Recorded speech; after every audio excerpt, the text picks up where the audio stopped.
말씀은 마태복음 13장 44절로 50절까지 말씀입니다.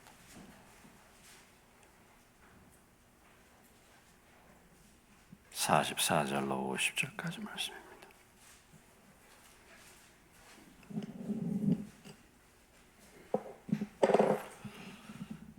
13장 44절부터 교독합니다. 천국은 마치 밭에 감춘 보화와 같으니 사람이 이를 발견한 후 숨겨두고 기뻐하며 돌아가서 자기의 소유를 다 팔아 그 밭을 샀느니라. 극히 값진 진주 하나를 발견하며 가서 자기의 소유를 다 팔아 그 진주를 샀느니라.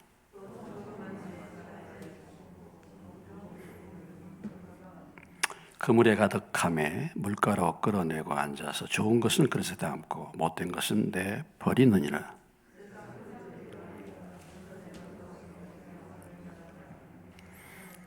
(50절) 다 같이 풀무불에 던져 넣으니 거기서 울며 이를 갈리라. 아멘.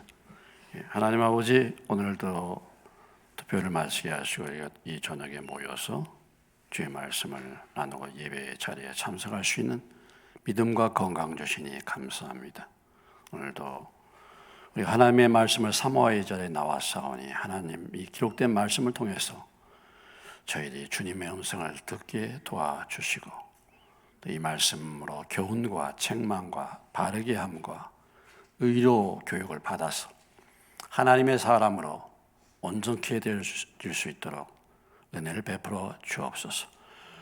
말씀의 저자가 되신 성령님께서 저를 붙잡아 주시고 제가 성령의 도구로 사용될 수 있게 하시고 또 이 자리에 참석한 당신의 사랑하는 자녀들의 마음에 눈과 귀를 열어주셔서 주의 음성을 듣게 해 주시옵소서. 예수님의 이름으로 기도하옵나이다. 아멘. 자, 우리는 계속 마태복음 13장에서 예수님의 천국에 대한 비유 말씀을 지금까지 다루고 있습니다. 씨 뿌리는 비유, 또 알곡과 가라지의 비유, 이런 이제 비유들, 잘 아는 그런 비유들, 겨자씨와 누룩의 비유, 여기까지 우리가 말씀을 다뤘는데요. 아무튼 이 비유를 통해서 천국이 어떤 나라인가, 이 비유를 통해서 하나님께서 천국의 그 특성에 대해서 우리에게 말씀해 주시기를 원하신데, 우리가 그 천국에 대한 특성을 잘 알고 천국을 누리고 천국을 소망하고 천국에 다 들어가는 저와 여러분 되시길 주의 이름으로 축원합니다. 자, 오늘은 세 가지 비유, 오늘 비유는 세 가지가 나와 있는데요. 하나는 감추인 보화의 비유고 하나는 값진 진주에 대한 그런 비유죠. 그리고 또 하나는 그물에 대한 비유입니다. 그물에 대한 비유가 되어 있습니다. 그런데 먼저 감추인 보화와 이 진주에 대한 비유는 공통점이 많이 있습니다. 그래서 감추인 보화와 진주에 대한 비유를 이렇게 묶어서 말씀을 나누고, 그 다음에 이제 그물의 비유는 따로 떼어서 이제 말씀을 우리가 나누어 보겠습니다. 자, 먼저 천국은 마치 밭에 감춘 보화와 같으니 사람이 이를 발견한 후 숨겨두고 기뻐하며 돌아가서 자기의 소유를 다 팔아 그 밭을 사느니라 그랬습니다.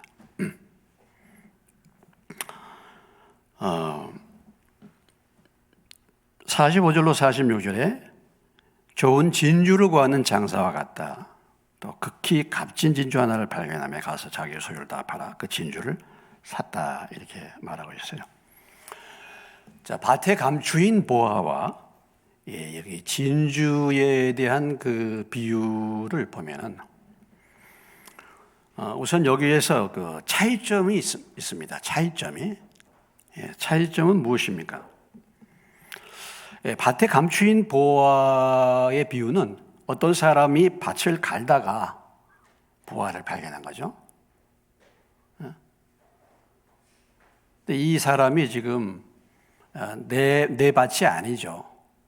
내 밭이 아닌데 지금 임대했든지 그렇게 이제 밭을 가는데 그 밭에서 보물이 나왔단 말이죠. 그래서 이 보물을 발견하고 난 다음에 너무 기뻐서 돌아가서 자기의 소유를 다 팔아가지고 그 밭을 샀다. 일단 이 감추인 보화의 이 비유는 이 사람이 보화를 뭐 발견하기 위해서 열심히 쫓아다니고 보화에 대한 어떤 뭐 소망이 있어서 보화를 발견한 것이 아닙니다. 예? 그냥 일을 하다가 발견한 거예요. 예? 일을 하다가 발견한 겁니다. 그러니까 어떤 의미에서 본다면 그냥 우연히 발견한 거예요. 우연히. 예? 세상적으로 본다면 우연히 재수 좋게 발견한 겁니다. 뭐 내가 뭐 보물 뭐 보화가 여기 있다는 걸 생각지도 않았는데 보화를 발견하게 된 거예요. 그 이때 당시는 말이죠. 예수님 당시에 뭐 그 옛날에는 여러분 은행이 있습니까? 어디다 이런 거 보화를 맡겨놓을 때가 있습니까? 없어요. 그러니까 주로 어디에다가 많이 숨겨두겠습니까? 비밀 창고나. 그것도 위험해. 그러니까 어디에다? 밭을, 이렇게 땅을 파가지고, 땅을 파가지고, 거기다가 이제 묻어두는 겁니다. 묻어두는 거예요. 그런 경우가 많이 있었어요.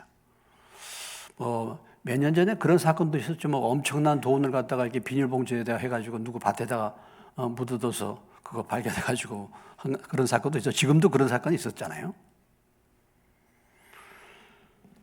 그런데 그 당시에 이제 보관하는 방법이 땅에다가 이제 주로 많이 이렇게 감춰졌다. 그런 배경을 우리가 좀 이해하기 위해서는 마태복음 25장에 가보시면요. 25장 25절 뒷부분에 그 뒷부분에 25장 25절에 가보시면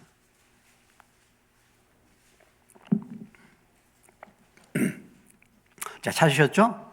43페이지. 한 달란트 받았던 자는 와서 이르되 같이 읽습니다. 주인이여 당신은 굳은 사람이라 심지 않은 데서 거두고 해치지 않은 데서 5절입니다. 제가 24절 읽고 있네요. 두려워하여 나가서 당신의 달란트를 땅에 감추어 두었나이다. 보소서 당신의 것을 가지셨나이다. 그러니까 이 달란트 비유에도 이 달란트라는 게 탤런트잖아요. 이게 이제 보화란 말이죠. 금돈, 금 한 달란트를 말하는 것입니다. 이걸 줬는데 이걸 어디에다가 숨겨뒀어요? 땅에다가 숨겨뒀다. 그러니까 그 당시에는 이렇게 보물 같은 것을 이렇게 땅에다가 이제 숨겨두는 그런 경우가 있었고, 그리고 또 그 유대인의 법에 의하면은 자기가 땅 주인이 그걸 발견하면 그 사람이 좀 주인의 몫이 되는 거예요, 그게. 어떤 사람이 오래전에 거기다가 보물을 숨겨놨는데 이 사람이 아무개도 가르쳐 주지 않고 죽었어. 그리고 보물이 거기 어디에 숨겨뒀는지도 몰라요. 그래가지고 그 땅이 팔렸다가 이렇게 어떤 사람이 임대를 받아가지고 농사를 짓다가 그 보물을 또 발견할 수 있다. 이런 경우를 말할 수 있는 것이죠. 그런 경우를 볼 수 있습니다. 묻어놨는데 전쟁이 일어나가지고 어디 막 외국으로 도피한다든지 미처 감당하는. 지금 여기 어느 절인가요? 거기가 제가 절 이름은 모르는데 그 절 밑에 금산산가 거기에 지금 보물이 숨겨 있다. 그래서 그 뭐 절 밑에 들어 있다. 그래가지고 한참 뉴스에도 나온 적 있죠. 그 밑을 파봐야 되겠다. 일제 시대 때 일본군들이 거기다가 금을 갖다 놓고 그냥 갔다는 거예요. 그게 이제 얘기로 전해 내려온 거라 이거죠. 뭐 그런 일들이 이제 있을 수 있잖아요. 바로 이 밭에 감추인 보화가 그렇게 숨겨놓은 보화를 찾았다는 것이죠. 그러니까 이것은 일하다가 우연히 찾은 것입니다. 그냥 일상의 삶 속에서 이렇게 일하다가 발견한 거죠. 보화를 찾으려고. 자, 우리가 여러분은 어떤가 봐요. 여러분은 진리를 사모하셔서 주님을 만났습니까? 어떻습니까, 여러분? 예? 아, 하나님이 계신 것 같아. 내가 좀 뭔가 인생이 정말 허무하고 내가 정말 분명히 하나님이 계실 것 같은데 한번 교회를 나가봐야 되겠다. 이렇게 해서 주님을 만나셨습니까? 아니잖아요. 많은 부분들이 아마 대부분의 경우가 그런 경우 많이 있죠. 별 관심도 없이 그냥 인생 살았는데, 죄만 짓고 살았는데, 어느 날 보화 되신 예수님을 만나게 된 것입니다. 이런 경우.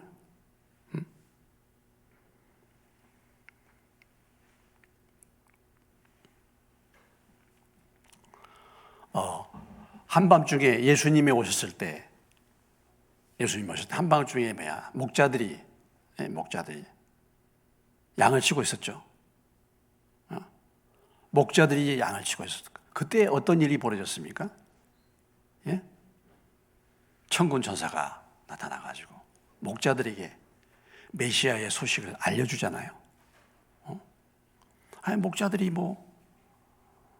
메시아가 왔다 이런 데 대해서 관심을 갖고 그런 것도 아닌데 은혜를 입은 것입니다. 사마리아 성 수가의 우물가의 여인, 죄만 짓고 사는데 어느 날 주님이 찾아오시죠. 이런 경우 감추인 보화를 갖다가 내가 발견하고 싶어서 발견한 게 아니라 내 삶을 살다가 만나게 된 그런 경우라고 볼 수가 있습니다. 그런데 또 한편으로 이제 이 진주 장사의 비유는 어떻게 표현하고 있습니까? 45절에 보면 천국은 마치 좋은 진주를 구하는 장사와 같으니 극히 값진 진주 하나를 발견했다. 그러니까 지금 이 진주 장사는 무엇을 구하고 있습니까? 예? 좋은 품질의 지금 극히 값진 정말 그런 진주를 지금 구하고 있는 중이에요. 그러다가 이 진주를 발견하게 된 것입니다. 그러니까 이 사람은 구하는 것이죠. 간절히 구하라, 찾으라, 문을 두드리라. 그래서 의도적으로 진리를 발견하기 위해서 애를 쓰고 금식도 하고 막 이런 경우 있잖아요. 이렇게 해서 보화를 발견한 것입니다. 잠언 8장 17절, 구약의 잠언 8장 17절.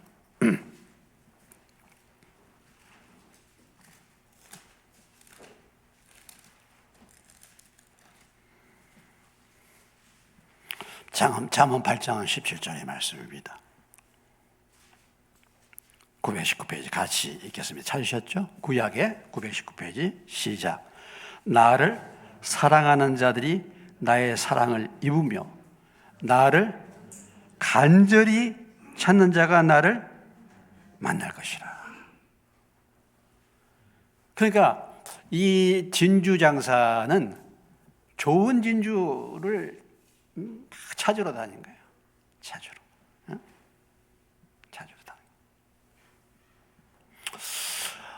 이 식당도 보면은 식당이 이제 좋은 식당들은 요리사도 좋은 요리사는 뭐냐면 이 재료를 좋은 것을 막 구하러 다니는 거예요.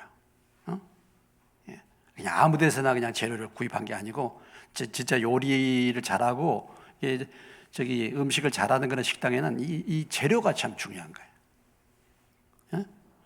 그래서 재료를 구하는데 굉장히 많이 신경을 씁니다.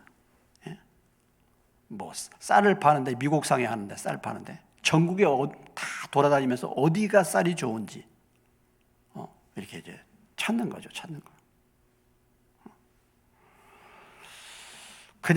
그냥 하는 것이 아닙니다. 그러니까 정말 이 좋은 이 진주 장사는 값진 그 진주, 제일 정말 좋은 진주, 이것을 지금 찾으러 다녔다가 발견한 사람입니다. 그래서 이 밭의 감추인 보화는 별로 관심이 없다가 우연히 발견된 것이고, 그 삶 속에서 이 진주 장사는 사모하다가 그걸 굉장히 찾다가 발견하게 된 것입니다. 그런 사람들 있죠. 하나님을 굉장히 사모하.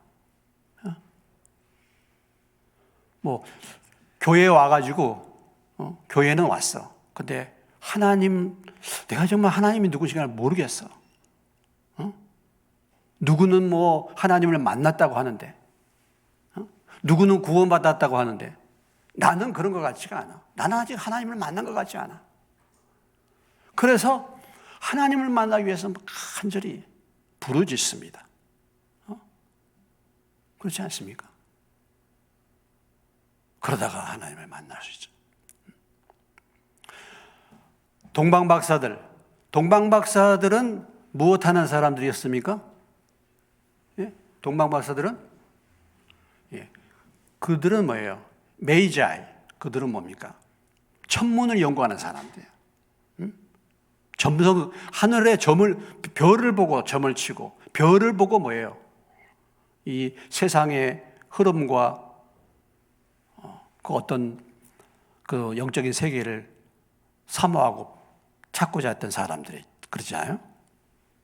그래서 어느 날 별을 연구하고, 날마다 별을 연구했죠. 그러다가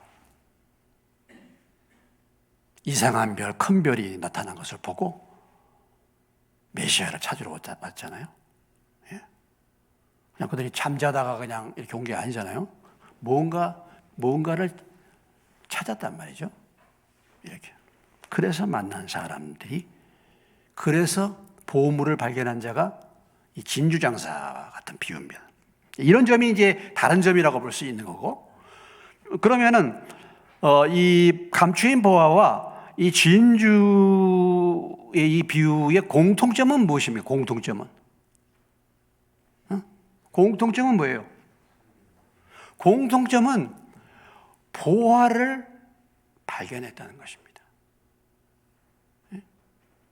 보화의 가치를 뭐예요? 보화의 가치를 뭐예요? 알았다는 것이죠. 이것이 보물이라는 것, 이것이 극히 값진 것이라는, 가장 뛰어난 상품이라는 것, 이것이 가장 귀한 것이라는 것을 알았다는 것입니다. 발견했다는 것입니다.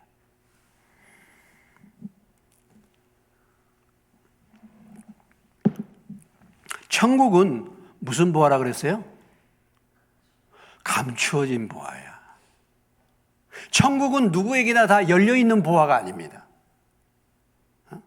천국은 감추어져 있어요. 감추어져. 근데 이 감추어진 천국을, 그것이 보화라는 것을 발견하는 것입니다. 이 가치를 깨달은 사람이에요. 깨달은 자예요. 값진 진주라는 것을 알아볼 수 있는 눈이 있었다는 것입니다. 분별력이 있었다는 거죠. 이 점에 있어서는 공통점이에요. 1947년도에 사해 주변에 동굴이 많이 있습니다. 아마 이스라엘 성지순례에 가셨던 우리 집사님들은 거기도 들렸을 텐데 지금 잘 기억이 날지 모르겠어요. 거기 그 기념관을 세워놨습니다. 거기 보면 동굴이 많이 있어요. 광야인데. 근데 1947년도에 어느 베두인 목동이 굴이 막 여러 개 있으니까 들어가지는 못하고 돌멩이를 한번 던져봤어요. 돌멩이를 던졌는데 쨍그랑하고 소리가 나는 거야. 오, 이상하다. 그래서 그 동굴로 들어갔습니다. 들어갔더니 항아리가 9개가 있었어요. 그 항아리에 뭐가 들었을까요? 금은보화? 그럼 얼마나 좋겠습니까? 예, 금은보화가 들었을 거라 지금 생각했죠. 가서 보니까 왜냐 양피지, 양 가죽 있잖아요. 양 가죽 말아놓은 거야.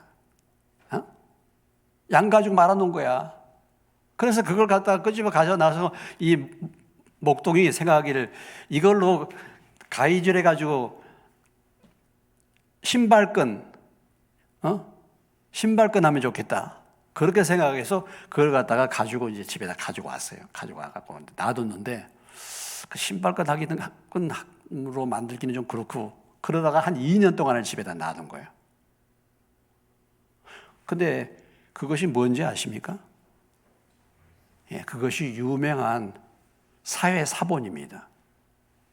성경 가장 오래된 성경, 가장 권위 있는 성경, 사회 사본이에요. 이 성경이 몇천 년 전에 기록됐던 이 성경이 그 사본이 그대로 그 양피지에 기록된 거예요. 지금도 그 이스라엘의 박물관에 가보면 그 사본을 전부 이제 이렇게 다 이렇게 해놓고 거기는 기념관을 세워놨죠. 이 목동의 눈에는 그거 이상한 거예요. 아무 가치가 없는 거잖아요. 그런데 그것이 그렇게 귀중한, 어떤 금은보화보다도 귀중한 자료, 돈으로 살 수 없는 그런 거였죠. 그런 부분들이 우리 많이 있지 않습니까? 뭐 그런 얘기 있잖아요. 옛날에 아프리카에서 어디랄까? 아프리카에 그 다이아몬드 많이 나는 그 광산에서, 다이아몬드 많이 나는 동네에서는 뭐 애들이 꺼먹고 다이아몬드고 바꿔 먹었다 그러잖아요. 다이아몬드의 가치를 모르면 그런 거 아니겠습니까?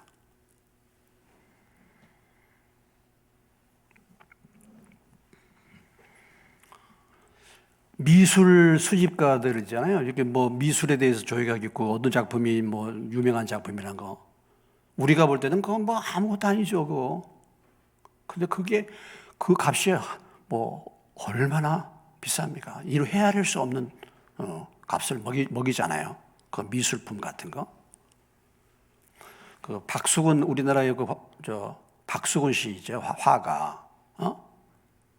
그 그림이, 그 그림을 봐도 이게 뭐 그림 같지도 않은 것 같아요, 그냥. 예. 근데 그런 그림이 얼마나 지금 비쌉니까? 근데 옛날에 박수근 씨가 초등학교밖에 안 나왔어요. 너무 힘들고 어려운데 그분을 뒤에서 돌봐준 사람이 있었대. 그래서 이 박수근 씨가 보상할 건 없고 그래가지고 그냥 이런 종이에다가 하나 쓱쓱쓱 그림해가지고 나 드릴 건 없는데 이거나 가져가시라고. 근데 그게 얼마나 지금 값이 나가는지. 뭐 별것도 없어요. 별것도 없어. 화려하게 그린 것도 아니에요. 자, 무엇이 보화입니까? 무엇이 보화인가? 오늘 여기에서 감추어진 보화, 가장 값진 진주는 무엇을 의미합니까, 여러분? 예? 무엇을 의미하는 거예요? 천국을 말하는 거예요, 천국. 천국을 말하는 거죠. 자, 보화는 금이나 다이아몬드의 특징이 무엇입니까? 변하지 않는 것. 오래 가는 거예요. 영원히 변치 않는 것입니다. 그래서 하나님 나라, 영원한 나라, 감추인 보화야, 보화. 그러면 우리가 볼 때 보화가 무엇이겠습니까? 하나님 나라, 또 우리가 생각할 때 보화가 무엇이겠습니까? 고린도후서 4장 18절에 가보시면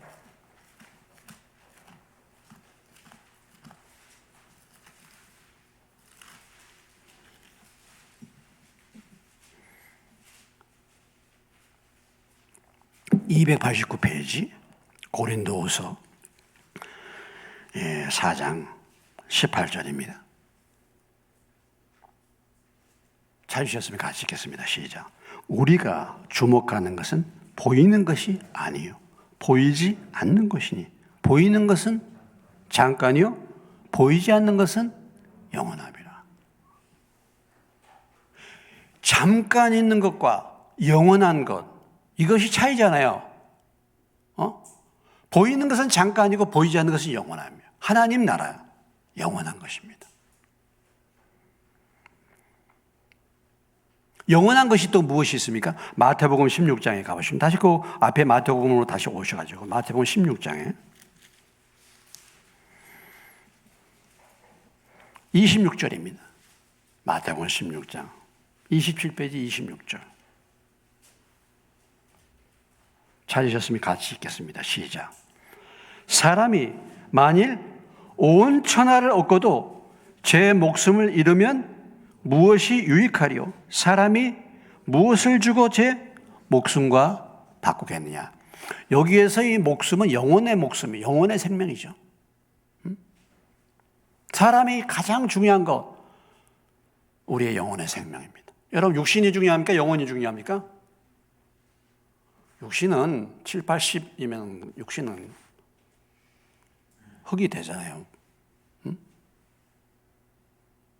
영혼은 영원한.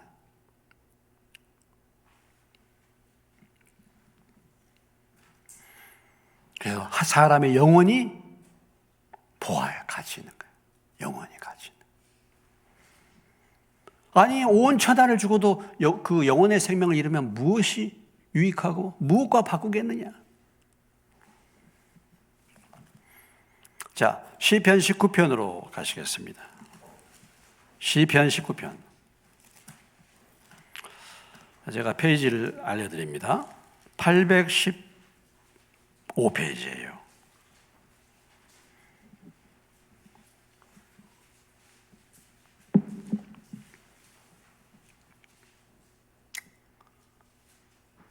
시편 19편 7절로 10절인데요. 10절만 보시겠습니다. 10절만. 찾으셨습니까? 읽겠습니다. 시작. 금 곧 많은 순금보다 더 사모할 것이며 꿀과 송이꿀보다 더 달도라. 무엇을 말합니까? 7절 이하의 여호와의 율법, 말씀. 말씀은 금 곧 많은 순금보다 더 사모할 것이고 꿀과 송이꿀보다 더 달도다. 이 세상에 가장 귀하게 여기는 금보다 더 사모할 하나님의 말씀. 말씀이 왜 이렇게 가치가 있습니까? 말씀은 영원히 변치 않기 때문에. 말씀. 말씀이 이렇게 귀중한 말씀이다 그러면은 사실 예배 드릴 때 이렇게 하나님의 말씀을 사모해야 되는 거 아니겠어요? 말씀이 별로 가치가 없으니까 말씀이 자장가로 들리는 거죠. 말씀을 정금보다 사모하라 그랬는데 오늘 있는 드라마 연속극보다 못하죠. 이렇게 되는 거죠. 가치를 모르니까. 또 앞에 잠언에 바로 또 오시면 잠언. 제가 바로 또 페이지를 알려드리겠습니다. 잠언 3장인데요.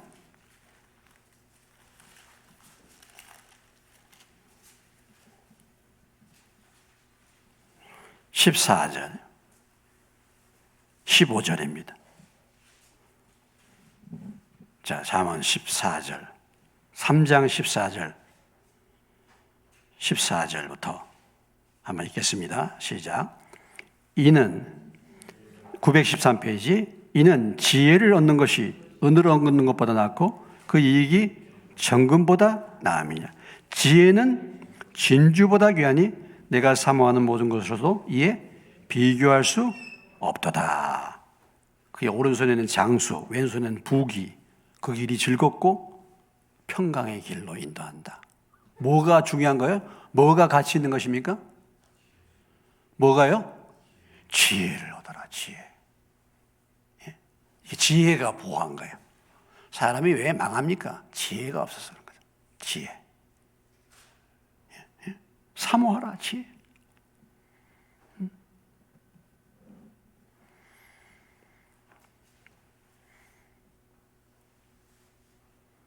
또 귀한 것이 뭐예요? 또 귀한 것이. 사도행전에, 사도행전 오늘 좀 수요 예배 때는 말씀을 많이 찾습니다. 사도행전 20장에 오시면은 20장 28절 223페이지 223페이지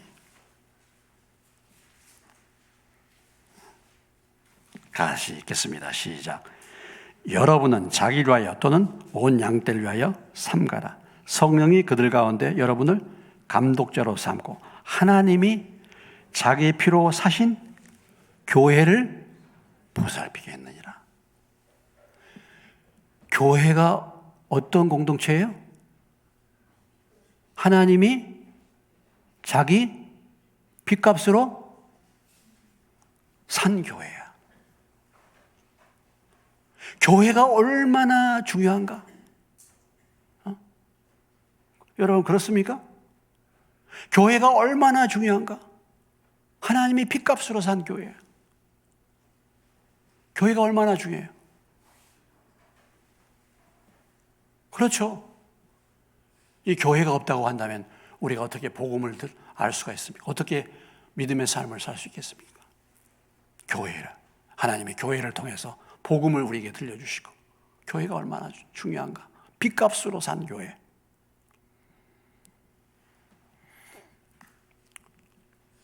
결국은 교회가 이렇게 중요하다는 것을 생각해 볼 때 교회의 지도자, 말씀을 나누는 목사는 얼마나 중요합니까? 그렇지 않습니까?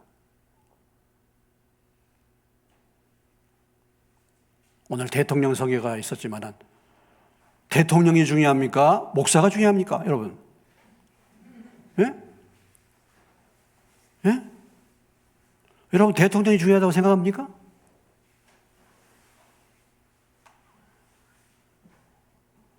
저를 경험은 막 붙여야 돼요. 예. 몰라서 그런 거예요. 몰라서. 가치를 몰라서. 가치를 몰라. 내가 얼마나 중요합니까? 내가. 고린도서 4장에 보면 우리 안에 뭐가 있다 그랬어요? 보배로우신 주님이 우리 안에 가신다 그랬어요. 보배 대신 보화 중에 보화신 예수님이 내 안에 거한다. 그러니까 내가 또 얼마나 귀한 존재입니까?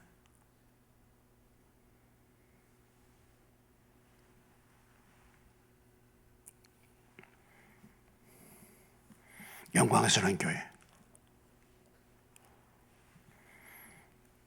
우리가 이렇게 하나님과의 교제하는 거, 이게 참 얼마나 중요한 거, 얼마나 가치 있는 일이, 얼마나 중요한 일입니까? 말씀과 기도 가운데, 예배 가운데 주님을 만나고 주님과 예배하는 이것이 얼마나 귀한지, 이런 것을 모르니까 이 가치를 모르니까 문제가 있는 것이죠.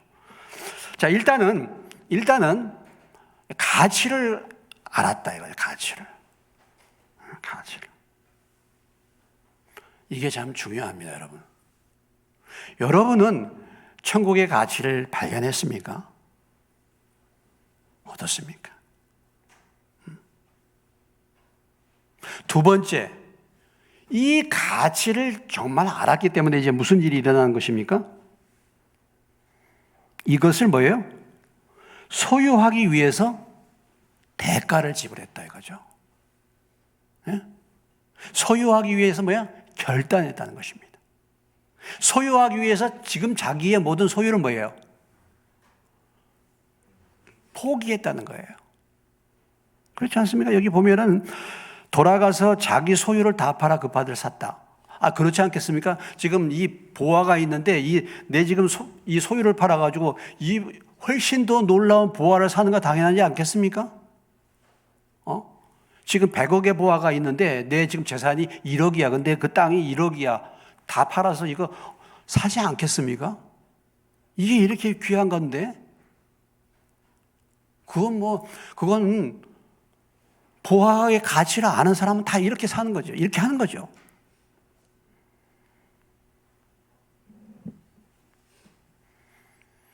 그 가치의 존귀함 때문에 그동안 자신이 가장 귀하고 소중히 여겼던 모든 것을 팔아서 그 천국의 절대적인 가치, 그것과 내가 가지고 있는 것으로 바꾸는 거잖아요. 그 어떤 것과도 비교할 수 없는 천국의 가치, 이것을 발견한 사람은 자기에 있는 것을 내어놓는 거죠. 내어놓는 거죠.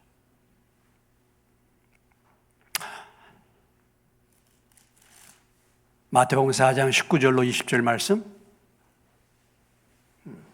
말씀하시되 나를 따라오너라 내가 너희로 사람을 낚는 어부가 되게 하리라 했을 때 예수님의 제자들의 반응이 어떠했습니까? 20절에 그들이 곧 뭐예요? 그물을 버려두고 예수를 따르니라. 22절에 보면 그들이 곧 배와 누구를 버려두고 아버지를 버려두고 갔다. 일단은 그들이 사람을 낚는 것이 얼마나 중요한가? 사람을 낚는 것. 그것을 발견한 사람들은 그것을 놓는 것입니다.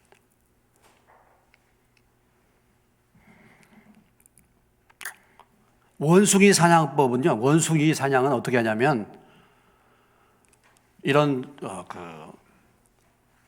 항아리, 조그만 항아리 거기에 목이 좁은 그 항아리 안에다 원숭이가 좋아하는 것을 집어넣는데요. 그럼 원숭이가 그 안에 손을 집어넣어가지고 그 맛있는 것을 잡습니다. 그때 덮치는 거예요. 근데 원숭이가 자기 맛있는 것을 놓고 이걸 빼면 도망가면 되는데 이것을 안 놓는 거예요, 문제는.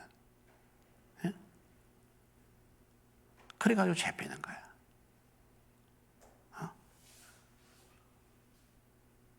자기 생명이 더 중요한데 그거 맛있는 거 그걸 놓지를 않는 거예요. 이걸 놔야지 손이 빠지는데 안 놓는 거예요. 어린애들이 10,000원짜리를 잘 모르는 어린애들은 동전을 가지고 있을 때 10,000원짜리 줄 테니까 너 가지고 있는 동전 내놔. 그러면 안 내놔요. 10,000원의 가치가 지금 잡고 있는 것보다 더 귀하다는 것을 모르기 때문에 그런 거잖아요. 부자 청년이 예수님께 물어왔습니다. 어떻게 하면 영생을 얻겠습니까? 예수님이 말씀하셨죠. 이렇게 하고 이렇게 하고 이렇게 하고 이렇게 하라. 그러면 영생을 얻을 것이다. 제가 모든 계명을 다 지켰습니다. 그때 예수님이 뭐라고 말씀하셨어요? 너가 가지고 있는 모든 것을 뭐예요? 가난한 사람 위하여 다 팔아서 나누어주고 나를 쫓으라. 부자 청년이 어떻게 했습니까? 근심해서 돌아갔다. 그랬죠. 근심해서. 아직도 보화가 뭔지를 모르기 때문에 그런 거 아니겠습니까?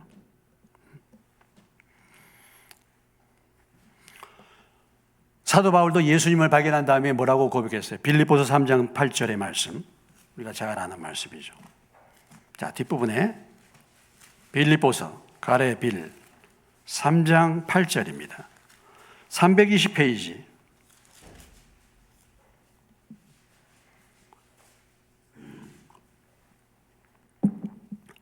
8절 다 같이 읽겠습니다.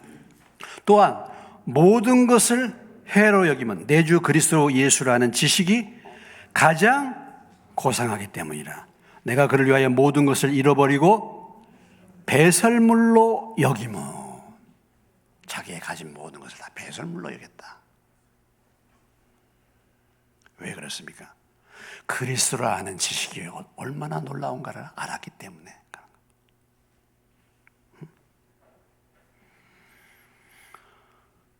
그런데 사람들은 이 빛 대신 예수님이 이 세상에 오셨을 때 그들이 어떻게 했습니까? 예? 생명의 빛 대신 주님, 생명이신 주님 오셨을 때 그들이 뭐예요? 영접하지 아니했다 그랬죠. 영접하지 않았다. 영접하지 않았습니다. 지금도 마찬가지입니다. 지금도 오늘 하나님의 말씀을 포기하고 세상 것들을 더 붙들어. 주님을 포기하고 세상 것들을 붙들어. 그 이유가 무엇입니까? 아직도 세상 것들을 놓지 못해. 그 이유가 무엇입니까? 보화를, 주 안에 감춰진 보화를 모르기 때문에 그런 거죠. 모르기 때문에.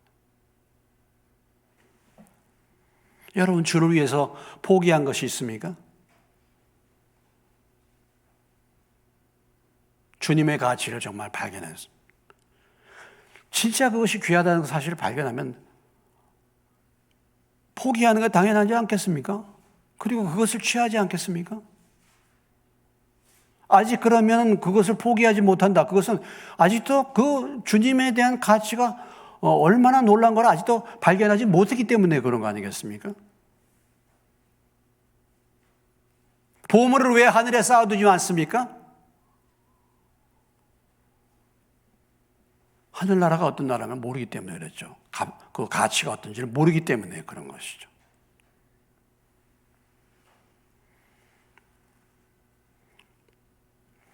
그래서 보이지 않는 것보다도 눈에 보이는 세상, 눈에 보이는 물질, 눈에 보이는 어떤 세상의 영광을 먼저 택하는 거예요, 사람들이. 이것은 보화를 아직 모르기 때문에 그래요. 보화를 모르기 때문에.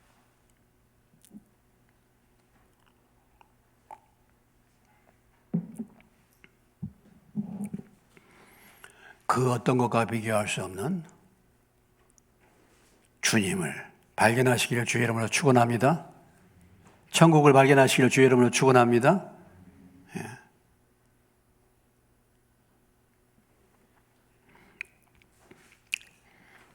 이것이 감추인 보화와 진주에 대한 비유예요. 이 비유를 통해서 우리에게 말씀하신 거, 가치를 발견하라. 보화를 발견하라. 보화 대신 주님의 가치를 발견하라. 천국의 가치를 발견하라. 정말 그것을 알았으면은 소유한 것을 포기하고 결단하고 그것을 취해야 되지 않겠습니까? 이것을 우리에게 말씀해 주고 있습니다.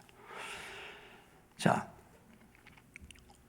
두 번째 비유, 마지막 비유, 물고기를 모으는 그물의 비유입니다.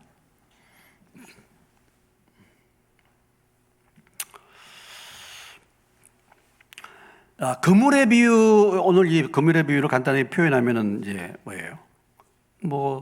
어부가 이제 그물을 쳐가지고 고기를 이렇게 이제 모으죠. 그래서 거기에서 쓸만한, 먹을 만한 물고기는 따로 그릇에 담고 나머지, 이렇게 이제 버리는 경우, 다른 것은 버리는 거죠. 근데 요즘에 물고기 아무거나 다 걸리기만 하면 다 먹는다. 그런 분들도 있을 수 있죠. 그러니까 이게 잘 이해가 안 될 수도 있죠. 이해가 안 될 수도 있는데, 여러분들이 이제 이렇게 예를 들어서 전문적으로 이렇게 대구를 잡는다. 또 그 잡는 저게 갈치를 잡는다. 그런데 그 잡는데 다른 것이 딸려올 때가 있어요. 그럼 그런 건 다 버리죠. 또 요즘에는 너무 작은 것은 갖다 버립니다. 몇 센치 이하는 또 버려요.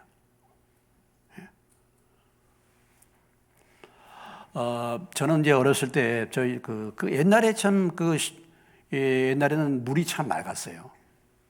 물이 맑아서 우리 고향에는 은어가 많이 올라왔습니다. 강에. 강에. 은어가 많이 와요. 은어라는 거 아시나요? 예? 모르시나요? 예? 은어가 여기는 안 보이니까. 은어는 선진강이나 이런 데 물이 깨끗한 곳에 사는 고기입니다. 은어요. 반짝반짝. 네. 고급 어종이죠. 물이 깨끗한 데만 살아요. 그래서 이제 그 은어를 잡습니다. 은어를 우리 최 기자 장로님 아버님이 그 은어를 잘 잡으셔. 그 투망으로. 그럼 이제 사람들이 줄을 모아가지고 양쪽에서 이 물갈퀴 같은 것으로 은어를 쫓아요. 그럼 은어를 떼를 지어서 항상 다녀요. 그러면 이제 위에서 보고 있다가 이제 투망을 이렇게 치는데, 투망을 치면 이제 은어도 들어오고 다른 고기들도 들어오죠. 근데 은어를 잡는 사람들은 다른 고기는 다 버립니다. 살려주고 은어만 잡죠. 예. 그렇게 이제 했는데, 어쩌면 이제 오늘 이 그물의 비유가 그런 비유라고 볼 수가 있겠죠. 앞에 있는 이 그물의 비유도 결국은 세상 종말의 마지막 하나님이 심판하신다는 메시지 아니겠습니까? 그래서 쓸만한 그릇은 고기는 그릇에 담고 그렇지 않은 것은 버린다. 이것은 뭐예요? 하나님이 나중에 심판의 때에 갈른다. 이렇게 이제 말하고 있는 것이고, 오늘 49절에 보면은 의인 중에서 악인을 갈라낸다.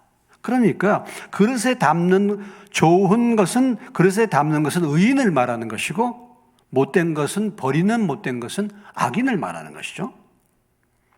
그래서 마지막 심판 때에 하나님의 심판에 따라서 이렇게 의인과 악인이 갈라진다. 이 비유를 보면 알곡과 가라지의 비유와 같은 비유라고 볼 수 있습니다. 알곡과 가라지.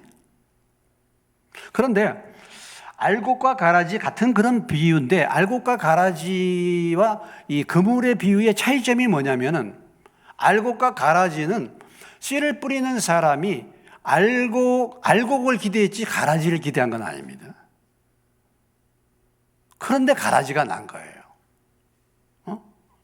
씨를 뿌리면서 가라지를 기대하는 농부는 없어요. 다 알곡이 나올 줄 알았는데 가라지가 나온 것입니다. 그래서 그 가라지를 뿌린 것이 원수가, 마귀가 그렇게 했다는 거. 그래서 이 교회는 항상 보면은 항상 문제가 되는 사람들이 있어요. 가짜 신자가 있습니다. 가짜 직분자가 있어요. 가짜 목사가 있습니다. 우리가 교회에 이렇게 신앙생활 하지만은 꼭 문제가 되는 사람들이 있다 이거죠. 이것을 우리가 알아야 된다는 것이죠. 이것을 인식을 해야 된다는 것입니다.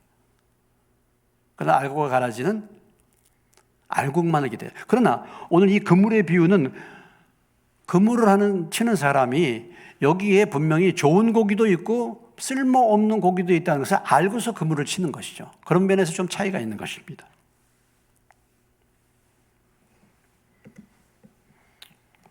그러나 공통점은 뭡니까? 의인 중에서 악인을 골라낸다는 거죠. 이것이 이제 공통점이죠. 그래서 항상 의인과 악인이 함께 공존한다는 것, 알곡과 가라지가 함께 공존한다는 것입니다. 교회도 역시.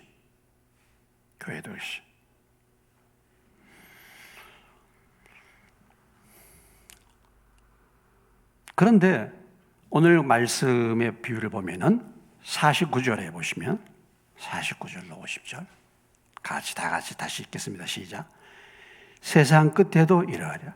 천사들이 와서 의인 중에서 악인을 갈라내 풀무불에 던져 넣으니 거기서 울며 이를 갈리라. 의인과 악인 중에서 악인을 고르는 게 아니라 누구 가운데서? 의인 중에서 고르는 거예요. 그러니까 다 의인인 것입니다. 다 의인으로 알았다는 것입니다. 의인과 악인이 있어갖고 그 중에서 고르는 게 아니야. 그런 게 고르는 게 아니고 의인이 있었는데, 의인들만 있었는데 거기서 악인을 고른다는 거예요. 이것이 차이점입니다. 이것이 우리가 주목해야 될 점입니다. 다시 말한다면 내가 다 의인이야. 내가 다 예수 믿었어요. 내가 다 하나님 나라에 갈 하나님의 백성이라 이거예요. 오늘 우리 수요 예배에 나오신 분들은 대부분 다 그렇게 다 믿고 있지 않습니까? 일반적으로 신앙생활 오래 하신 분들은 다 믿고 다 구원받았고 하나님의 다 백성이라고 그렇게 다 믿어요. 내가 의인이라고 다 믿습니다. 나는 천국에 갈 것으로 믿어요. 그런데 그 중에서 골라낸다는 것입니다. 무슨 얘기입니까? 착각 속에 빠져 있는 자가 있다는 거죠. 착각 속에. 서기관과 바리새인들, 그들은 또 의인이었습니다. 그들은 정말 의인이었어요. 그들은 결코 하나님과 가장 믿음이 좋은 사람들이에요. 세리나 이방인들, 이들이 다 지옥 갈 사람들이지, 그들은 정말 하나님을 얼만큼 사모했는가, 얼만큼 철저하게 율법을 지켰는가. 그들은 정말 의인이라고 했는데 결과는 정반대였어요. 세리나 창기가 오히려 그 길을 받고 가장 믿음이 분명하고 틀림없이 천국에 간다고 그렇게 확실하게 확신했던 서기관과 바리새인들이 다 지옥을 간 것입니다. 오늘 우리가 그럴 수 있지 않습니까? 그래서 풀무불에 던져 넣으리니 거기서 뭐예요? 어떻게 한다고요? 울며 이를 간다. 왜 울며 이를 갑니까? 뜨거워서 울며 이를 갈 수 있죠. 근데 왜 이 울면서 이를 간다? 이게 무슨 표현이에요? 이게요. 이 표현은 억울하고 분통이 터져서 이를 가는 거예요. 이를 가는 거 이거 보통적이 아니에요. 왜? 너무 억울해서. 너무 억울한. 아니 나는 하나님 나라로 갈 사람이라고 생각했어요. 나는 귀신도 쫓아내고 능력도 행하고 나는 뭐 예배도 다른 사람들은 이렇게 수요 예배도 나오지도 않는데 내 예배도 꼬박꼬박 참석하지 새벽 기도도 안 나오는데 나는 새벽 기도 꼬박 참석했지. 나는 우리 교회에서 제일 열심으로 주님을 섬겼어. 그런데 나를 안 들여보내주는 거야. 얼마나 억울합니까? 아니, 내가 못 갈 것으로, 내가 뭐 적당히 하고, 뭐, 그냥 뭐, 그럴 수 있잖아요. 뭐, 나 세상 좋아하고, 뭐, 신앙생활 뭐, 이렇게. 얼마든지 그렇게 할 수, 그런 사람들이, 아유, 뭐, 그러다가 너 출입 금지하면은, 뭐, 아유, 내가 과거에 그랬으니까. 그런데, 틀림없이 나는, 다른 사람은 다 못 가도 우리 교회에서는, 저는 간다, 나는 간다. 이렇게 생각했는데, 출입을 안 시키는 거야. 그러니까 이가 갈리는 거예요. 뜨거워서 이가 갈리는 게 아니라 억울하고 분이 터져서 이를 가는 거예요.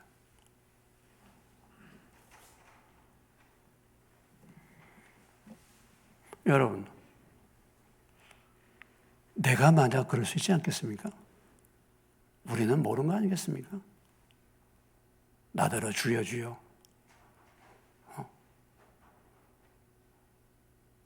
주여 주여.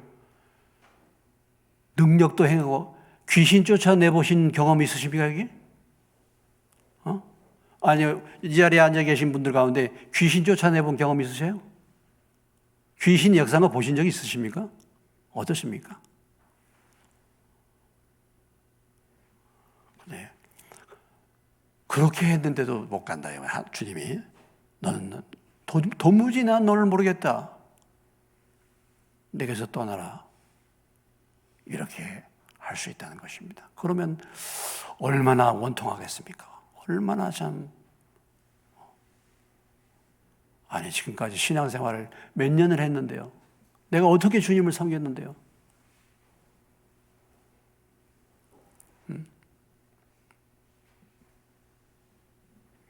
자, 학교에서 공부할 때 공부 막 쭉 열심히 막 공부했어요. 평상시에 뭐 시험 볼 때도 아주 뭐 성적이 너무너무 뛰어나게 공부를 잘했어. 근데 공부 안 하는 맨날 놀긴 하고 그냥 그런데 나중에 시험 봤는데 어떻게 됐어요? 다 같이 떨어졌어. 그러면은 누가 일을 가겠습니까? 공부 안 하고 뭐 맨날 놀던 애는 떨어지는 게 다 당연한 것이 뭐 나야 뭐 당연한데. 그런데 그렇게 공부도 평상시에 잘했고 틀림없이 합격될 거라고 나도 믿고 주변에 있는 사람들이 다 믿었어. 그런데 떨어지는 경우 있잖아요. 얼마나 억울하겠습니까? 이것이 그물의 비유를 통해서 우리에게 말씀해 주시는 것이죠. 그물의 비유를 통해서. 마지막 때 다 그릇에 담기는 좋은 물고기가 되시기를 주의 이름으로 축원합니다. 다 알고.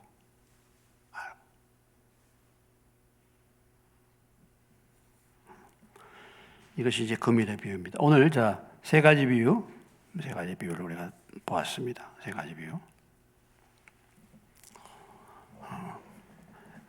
영적인 가치, 영적인 보아, 이 가치의 중요성을, 하나님 나라의 가치, 이 중요성을 여러분의 눈이 열려서 그 가치를 발견하시길 주의 이름으로 축원합니다.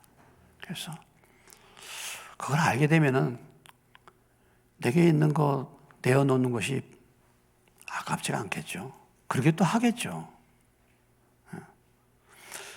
무엇이 더 중요한가? 우리가 그 우선순위를 모르고 살 때가 참 많이 있습니다. 우리가 언젠가 다 하나님 앞에서 하나님의 심판의 때에 이렇게 착각하고 있다가 풀무불에 던져 울면서 이를 가는 자가 아니라 기쁨으로 주님을 만날 수 있는 저와 여러분 되시길 주의 이름으로 축원합니다. 잠깐 같이 기도하겠습니다. 주님, 오늘 이 말씀을 생각하면서 우리 2분간만 같이 기도합니다. 주님, 과연 나는 천국의 가치, 정말 주님이 보여주시는 영혼의 가치, 말씀의 가치, 이런 부분들을 가치를 내가 발견하고 그것을 위해서 내 자신을 드리고 있는지, 아니면 여전히 눈에 보이는 것을 붙들고 쫓아가고 있는지 돌아보게 하시고, 주님, 정말 영적인 가치, 보이지 않는 것에 대한 중요성을 알고 주님을 따라감으로 마지막 순간에 알곡되는 저희가 되게 하옵소서. 2분간만 같이 기도하겠습니다.